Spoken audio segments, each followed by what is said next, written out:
it's not estrogen decline alone. Instead, it is this result of a body that's been running on stress chemistry for far too long, doing the Doing-Dosing Cortisol Loop that communicates physiologically to reduce estrogen levels. So when you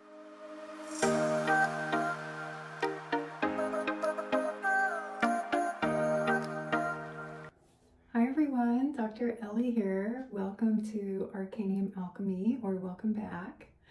I wanted to come on today to talk about a very relevant topic for all ages of women. This really doesn't matter if you're in perimenopause or post-menopause. We are going to talk about how estrogen and cortisol are really linked with each other from a physiological perspective and biochemical feedback loops and the way they harmonize the body. And the reason we're going to talk about it is because, I guess a couple reasons. It can hit you at any stage of life. And secondly, it really mimics perimenopausal symptoms. And that is because estrogen and cortisol are linked. But what happens when we start complaining about the tapestry of perimenopausal symptoms is the doctors are real quick to think, oh, well, then you're in estrogen decline, you're in your perimenopause, or maybe you're in your early 30s and all of a sudden you're not having your periods anymore. And your doctor's going, yeah, something's wrong. You shouldn't be perimenopausal, but, we're not really sure what it is. Make sure you're eating healthy. They may go through, kind of their script of what to tell you. Now, to me, what is missing in that conversation is really understanding what cortisol is doing. So I'd like to jump into that today and really touch on the connection between cortisol and estrogen. 3 things that can help you calm this, what I call a cortisol addiction that mimics estrogen decline, and how to help bring your body back into a normal function and regain your actual estrogen effects. So some of the typical perimenopausal symptoms that many women complain about include many of the symptoms you see here in this table. The challenge, though, is that a cortisol addiction, which I'll explain in a moment what I mean by that, also stirs up the same symptoms. I'll give you a moment here if you want to take a screenshot of these symptoms because you'll recognize many of them as perimenopausal symptoms.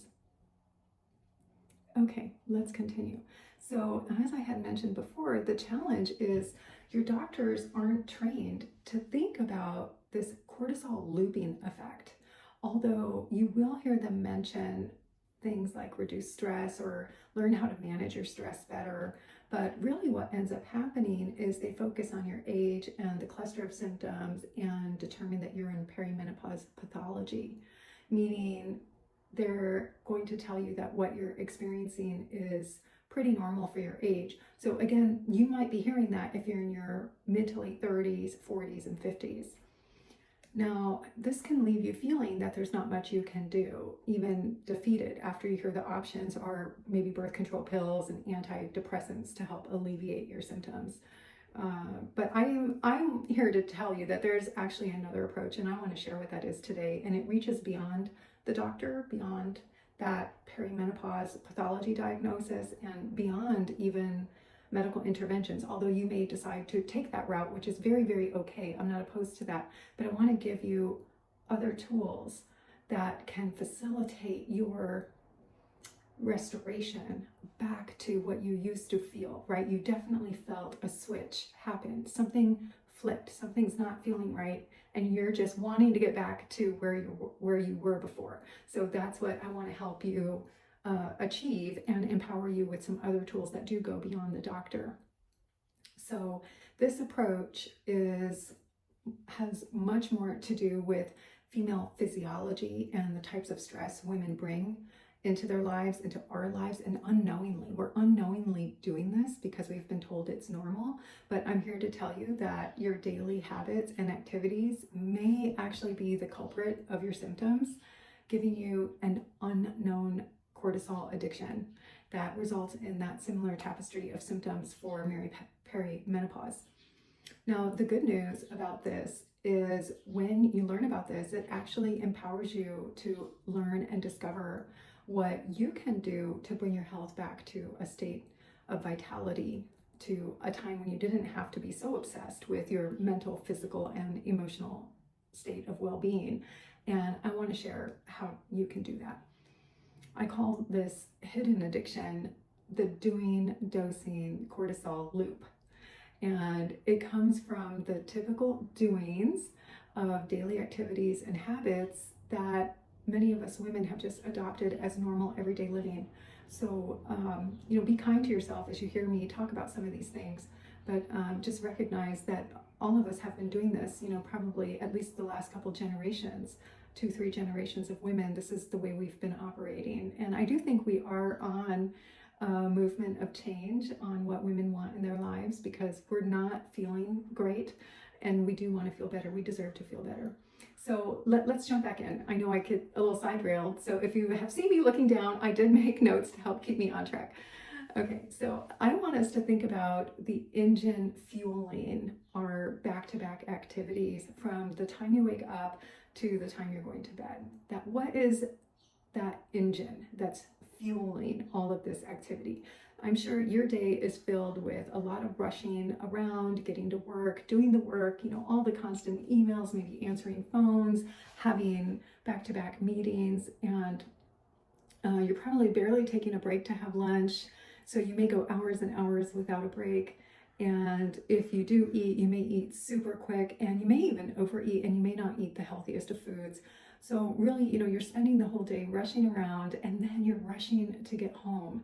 And once you're home, you're taking on the responsibility to really take care of the house chores, maybe cook dinner, take care of kids, be with the children, make sure that their homework is getting done. You probably have cleanup chores to do. You're even chasing down friends and family potentially, right? Trying to catch up on phone calls, etc. And then you're even closing the night out with a whole new set of activities, to really put the house to sleep. And you are ready for bed and you feel totally exhausted, only now you're unable to really fall asleep. And then if you do fall asleep, you find yourself waking up between that 2 to 3 o'clock in the morning, and your mind is just racing and you're preoccupied, and it's really tough to get back to sleep. And the next thing you know, it's 5 a.m. and your alarm clock's going to go off in 45 minutes. So, this is something that many women have been experiencing. So, as just the daily doings, right? I'm not even getting into the specifics, but just trying to get us to recognize that there's an engine that has to fuel that type of behavior, to wake up and go to bed with all of this back-to-back responsibilities and doing. And we've been doing this for a while now, and we do believe it's just normal everyday things that need to get done. And we almost disown the responsibility of the choice of all the things that we've brought in to our daily lives. They must get done, right? So we don't really even realize that the fuel to the engine source has to come from our biochemistry. It has to come from our physiology. And eventually, as we keep up with that pattern, we will feel burnout. We will feel that we're running on empty, and think about the tapestry of symptoms. Let me put it here again. You can see it, this tapestry of symptoms, they may start to pop in. One might pop in at a time. You may get a few of them at a time. You may start to feel like, wait a minute, am I getting more of these symptoms? Am I truly in perimenopause? And I want to say pause on that thought, because I do believe that the fuel source is really coming from what I'm calling this Doing-Dosing Cortisol Loop. Okay, so what is it? When we do in a way that is nonstop, our physiology says, turn on the stress cycle. Now I know what you're saying, wait, but my daily activities shouldn't be stress. Now I agree with you. It's not stress in the way we typically define stress. And I don't want to get into it here. I do have it in the newsletter where I lay out the different types of stress, but the daily doing of back-to-back, your physiology does interpret it as stress. And this is what makes it so confusing, because as soon as that stress cycle starts to calm down, the body, this addiction to cortisol that you don't realize you have, or this addiction to other, think about adrenaline type hormones. This addiction that you have is going, hey, wait, I don't feel it. So in order to kick it back into gear, you do another activity, and then that cortisol comes up. And I talk a lot about the physiology in the newsletter as well. You can read more about it there. But really what's happening is similar to when we hear about a sugar rush and the sugar crash, right? So think about you have some sugar, you get that burst of energy, and then all of a sudden you get that sugar crash. And what do? You go for more sugar, right? So it's similar. The cortisol loop is something similar. Cortisol will increase, you immobilize energy in the body, you immobilize mental clarity, you start to get a little feel good, things are popping, and then all of a sudden you start to dip down. And in order to re-trigger that feel good feeling, your brain knows you got to go and do the next thing. As soon as you do the next thing, you're getting that cortisol high again. So this is what I mean by looping. And that's why I like the comparison to a sugar high and a sugar crash. So you're doing this, cortisol pattern in the same manner. So ultimately though, this is what leads to that exhaustion. It leads to anxiety. It leads to stubborn weight gain, the brain fog, the mood swings, irregular periods to even no periods at all. And then, heart palpitations, urinary tract infections, really you getting into what would be the classical perimenopausal symptoms. And again, you may be in your 20s and 30s experiencing medical perimenopausal pathology, and it's because they share the same symptoms. So, we have to really dive deep and understand what is that physiology between estrogen and cortisol. So there is a very tight link between these two hormones. So I'll share a little briefly here, but then again, I'll have the link to the newsletter below.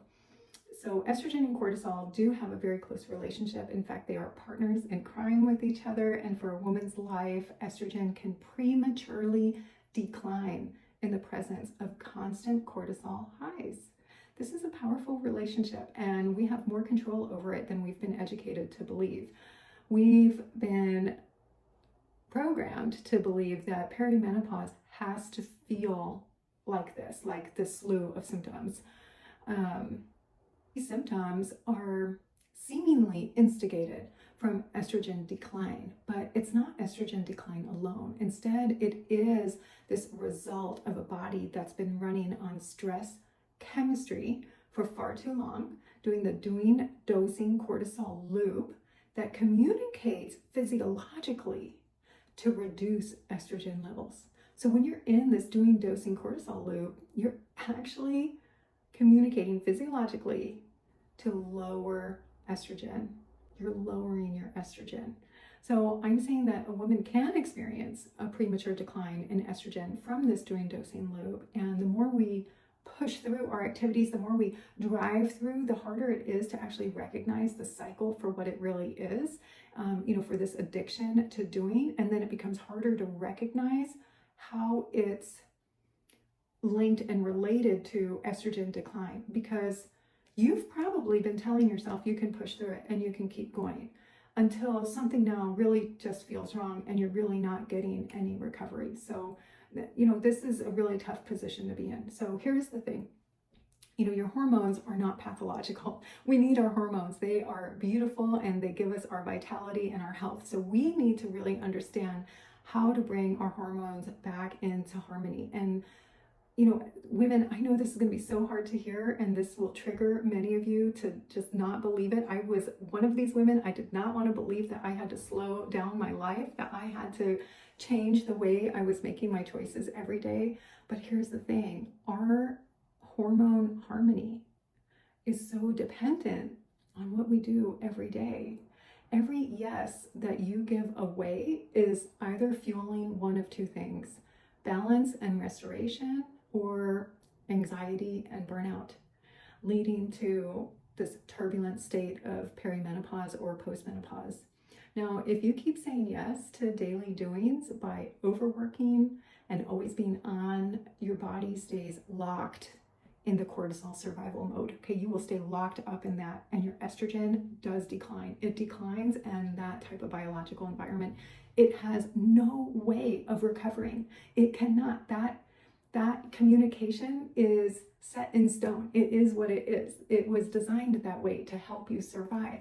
It was not designed to have you continue and have all these chemicals express the way they're expressing and then think you could just add something to make it shift. You have to honor the mind, body, heart, spirit connection. Everything has to evolve together. That's the true wisdom of womanhood, is allowing all entities to evolve together. So it's really a simple equation to help you come back. And women have taken on very strong physiological insults to the body really for such a long time.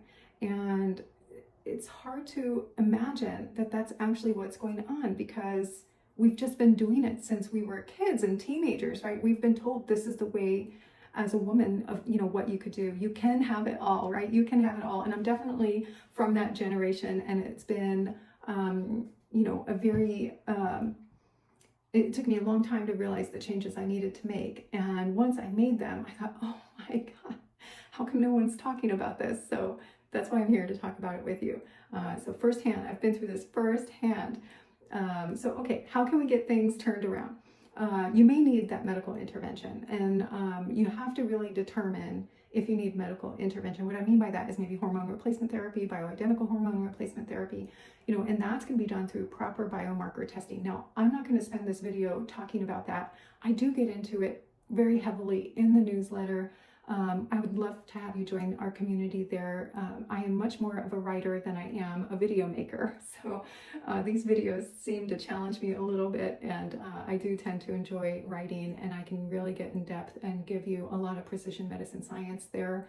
And I lay out the full framework of how to recognize the state you're in, various, almost like worksheets and things that you can work through to help turn things around. And then I give you various strategies. But I'm a huge advocate that you are your best alchemist. And that happens when you take some time to go inward and be with yourself and hear the answers. You will hear your own wisdom of how to live your life, and, where you could use yes in your life differently. So when you shift, from saying yes, when you say yes to being versus doing, being meaning it consists of restful moments throughout the day. You're saying yes to leisure, yes to free flow, unplanned windows of time. I know that sounds unreal, and maybe you get some of that on the weekend.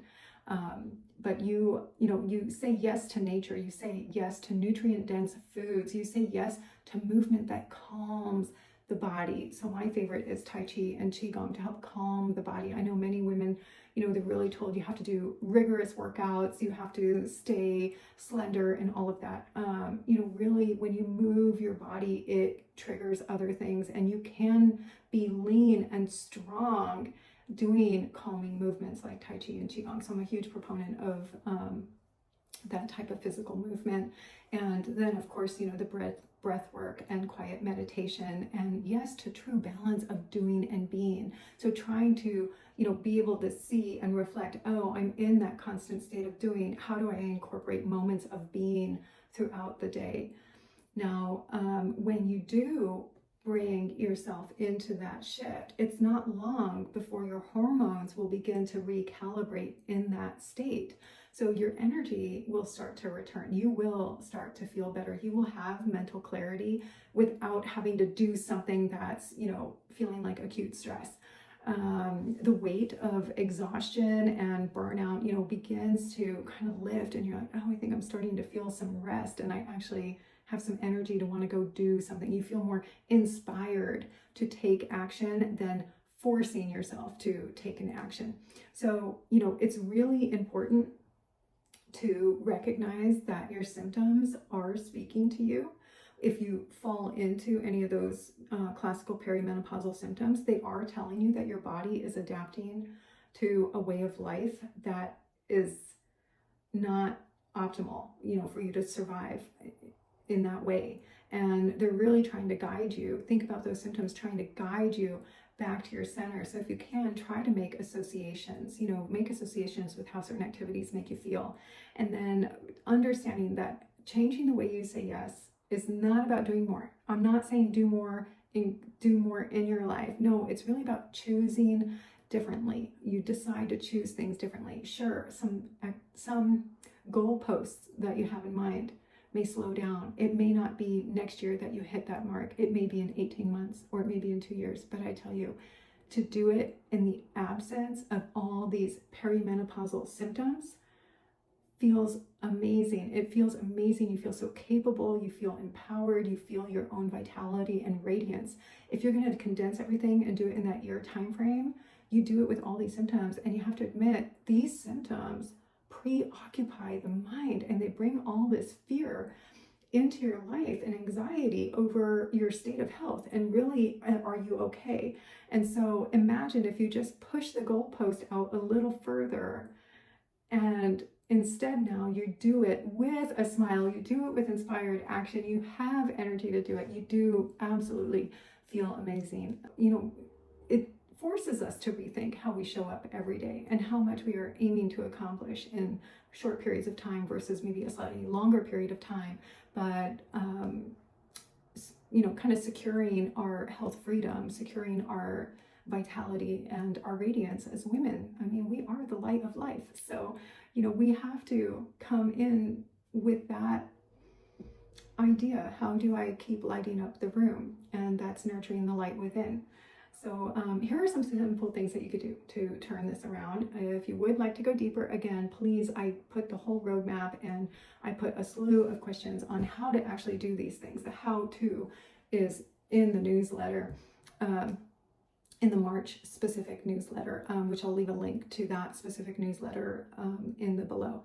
So, and actually in that newsletter, I do tell my own personal story of how I came to recognize this Doing-Dosing Cortisol Loop and, not understanding that I was in that addictive state, not knowing, and, it goes masked actually as perimenopause. So, I don't know, I do believe in women sharing their stories, and the more we share our stories, the more we can hear that, oh, there's a trend going on. It's collective. It's not just a single woman here and there. It's really the collective of women. And again, from 20s, 30s, 40s, 50s, and 60s, I'm just seeing it all across age groups. So, okay, first thing, first tool that you could do is taking inventory of how you use yes in your life. Take inventory. How does yes show up in your life? The second thing that you can do, assess what modulates your energy. Are they energy cultivators or energy diminishers? Now, that takes some reflection and time to really assess. Modify your food portions and the timing of when you eat, along with making sure you're having nutritious, dense foods that support detoxing from cortisol. So I'll share a little bit about this. When you don't eat for hours at a time, you're adding stress physiologically. When you overeat, you're adding stress physiologically. So you want to really be mindful about the quantity of food that you're bringing in and the timing of when you're bringing it in. You want to aim for that 2.5 to 3 hour window of bringing in some food, and you don't want to overexpand your stomach, or you don't want to undereat either. So, okay, again, this video is getting quite long. The details, again, of the full framework are really just too much for the video, but I do lay it out in that newsletter, and I hope that will be a great tool for you. There's a lot of advice in there, and there's a lot of other aspects for your toolkit, for your daily toolkit, things that you could say yes to. I would love to have you join our community of women who are adopting new ways of living, new ways of getting empowered, new tools to help them reclaim vital health. We deserve vital health. We deserve to be radiant. We deserve to feel our energy every day, to take inspired action in our lives.